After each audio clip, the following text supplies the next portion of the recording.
Sabe que eu tenho me preocupado com a vida dos cristãos, aquela coisa do ser e do ter, ou do fazer alguma coisa. Eu tenho encontrado cristãos em vários lugares e me admirado com a vida que eles levam, que é, no fundo, algo frustrante. Eu tenho conversado com amigos: você lembra de fulano? Ah, tá desviado. Ah, tá vivendo na rua. Ah, voltou a ser drogado. Ah, voltou à vida que tinha antes.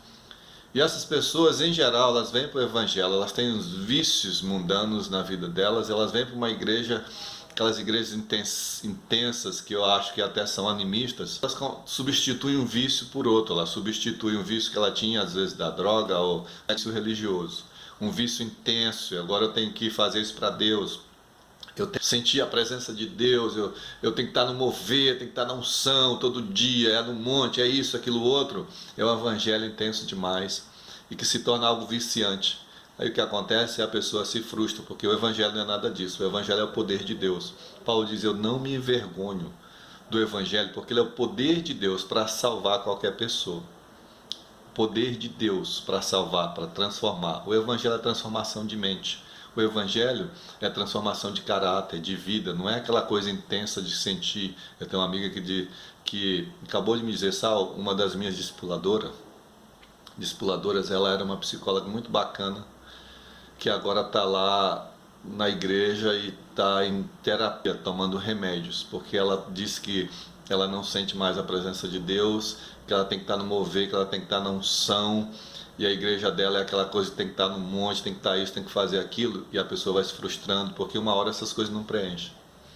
O que preenche é a palavra de Deus. A palavra de Deus não volta vazia, ela é viva, ela é eficaz. Essa muda, e ela transforma a razão, ela transforma a mente, ela transforma o coração, ela transforma o caráter. E não aquela coisa intensiva que você tem que viver. Tem muitos cristãos vivendo até em hospitais psiquiátricos.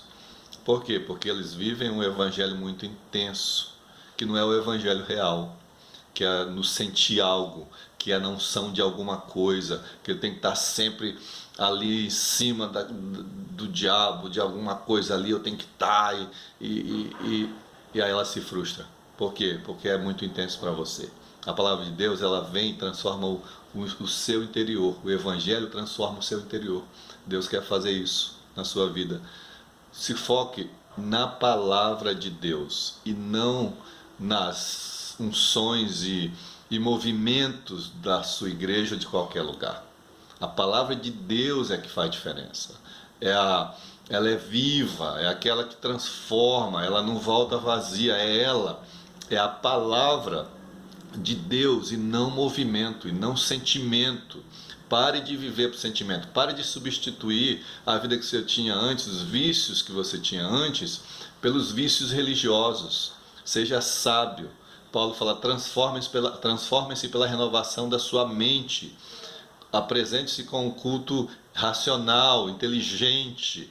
Use a palavra de Deus como algo inteligente na sua vida, porque essa tem poder para transformar. Esses vícios religiosos, eles não transformam, traz mais peso. No futuro você vai se frustrar e aí vai abandonar a igreja, porque você vai dizer assim: o evangelho não funcionou. E o evangelho funciona. O que não funciona são esses vícios religiosos que nós temos por aí. As pessoas estão adoecendo, pessoas estão em manicômios, pessoas estão em hospitais psiquiátricos. Eu conheço pastores, conheço missionários, cristãos em gerais que estão em hospitais psiquiátricos, porque elas têm que sentir algo o tempo inteiro.